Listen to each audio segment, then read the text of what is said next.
This is sort of a special message because it's not very often that I ever ask for anybody's help. And if you want to, that's cool. If not, that's cool also. Okay?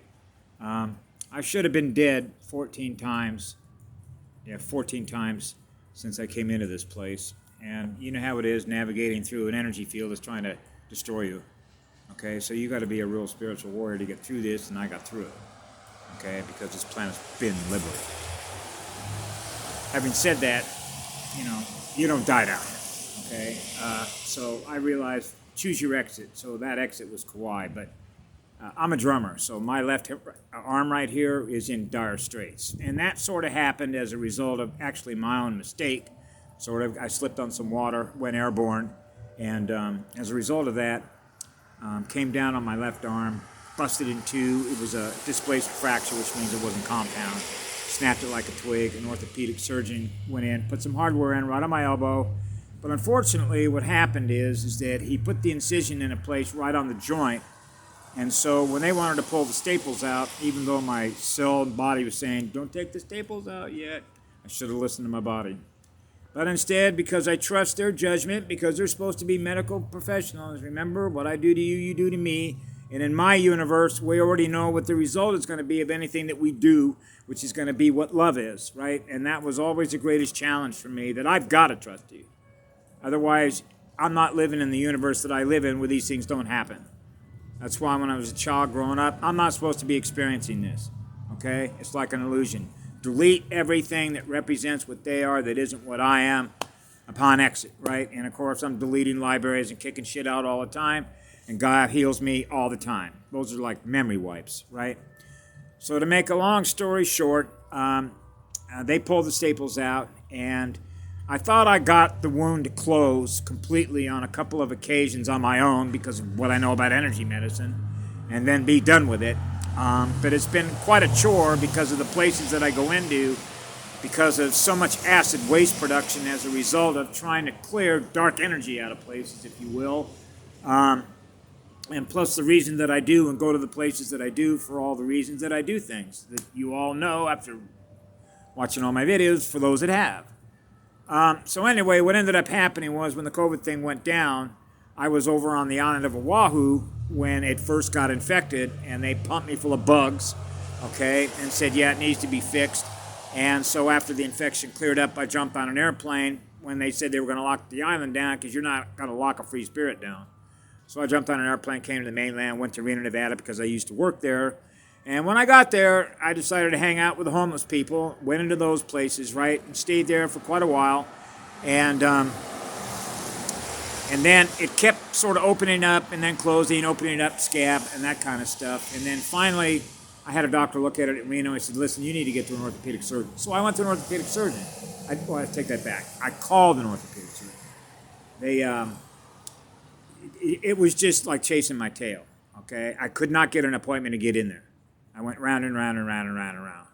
And you know what happens is it's like, okay, if you're going to blow me off, I'm going to go somewhere else. And I was already getting ready to leave anyway to head up here to Grants Pass because my ultimate destination was the Redwoods, so that I can sit down with my goddess and write her the deepest love letters that I know how to write. Okay?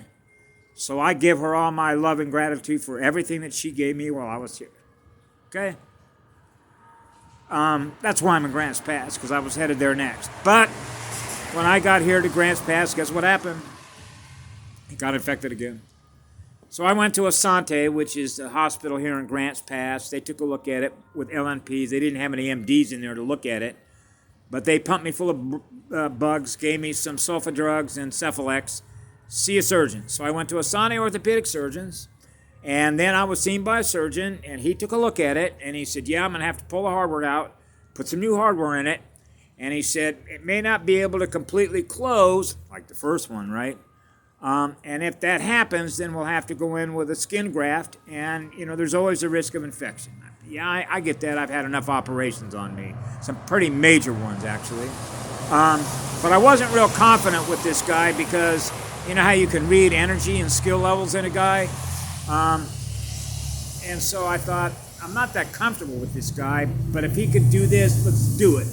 But they wanted me to do a COVID test, and that became a real issue. Because you know what that means. That's a psyop. You know, when you look at all of Dr. Robert O. Young's research, you realize it's all BS.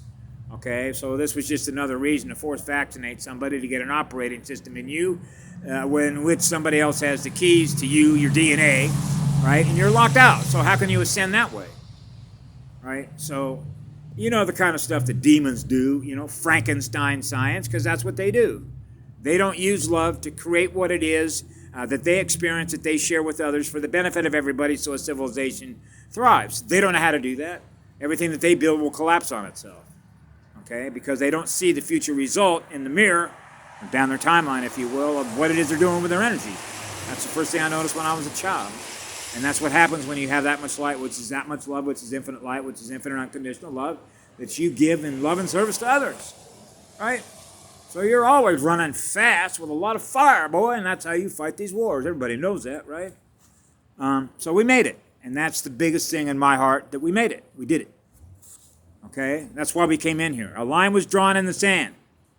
That's as far as you go. And as Patty said, we're not going to do another revolution. This is the one that's going to go. She did what she did. I did what I did while I was here. And we did it. And I'm happier than a jaybird. Okay? Because I sort of knew when I was a child that what I'm experiencing now was what I was experiencing when I was a child. Which is, I'm not supposed to experience anywhere I go anything less than what love is, because that's what I am. So if you're not experiencing that, then I got to restore you to being compliant with love is the law. So this is where we're at. So what happened was, when they wanted me to take that test, the surgeon said, well, we'll put it on hold. And in the meantime, I decided I'm going to see if I can find another surgical outfit in Medford, Oregon, which is about 30 miles south of here. And I called them, and they, guess what? They got access to the same records of the x-ray, the blood, and all the rest of it with the surgeon in Grants Pass, right? But now they want my medical records from Kona Community Hospital, where the other surgeon, okay, did the surgery. So what I did is I had to call his office, and I left a message on their phone and actually talked to a lady to let them know what had actually happened. You know, this surgery did not turn out to go like we hoped it would, right? So it's infected now, and the hardware's got to get pulled. And so they're wanting those medical records so we can take care of this as soon as possible. Because having open hardware with open bone, okay, is not you don't want to experience that, do you? So what I had to do about the COVID thing with the lady who was sort of setting me up with my surgery, I said, listen, I'm going to be honest with you. You've been liberated. So I sort of ran it down with her, told her who I was, how it works. She said, that's the lady that said, that makes sense, that makes sense, that makes sense. This was the same lady when AT&T kept cutting my phone off, okay, not wanting her to experience the information. And so what happened was I tried to call her back, and now all of a sudden I get her voicemail. Okay, she doesn't want to pick up the phone, right?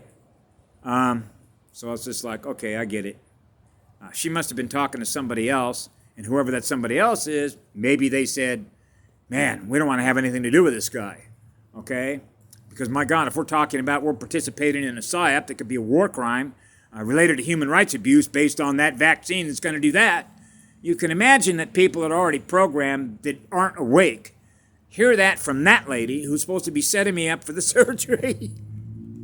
That's why she's not returning my call, because I tried again today. Left another voicemail. And I asked her, what are you doing, blowing me off?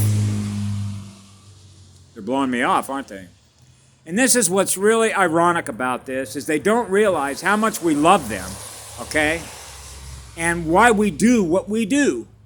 And why they do things like this to hurt you, and they don't even realize how that works. Because of the system, because of the programming. Okay? If you can't, I don't like to use myself as an example because of how people perceive that.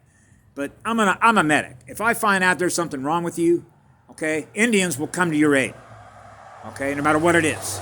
You will get a mountain of love right out of our heart, because we know that whatever's going on with you, with a bad wound, a head injury, whatever it may be, you're going to feel a lot of love. And that will calm you down. That will prevent you from going into, hemorrhagic shock, okay? Because we want to keep you stabilized. Everything's going to be okay. Don't worry about it. We're here to help you. And when you're a professionally trained medic and you can deal with the injury at hand, then the idea is to be able to get them to somebody else that, in other words, they're there in stable condition. They don't do that anymore in that way. It's almost robotic.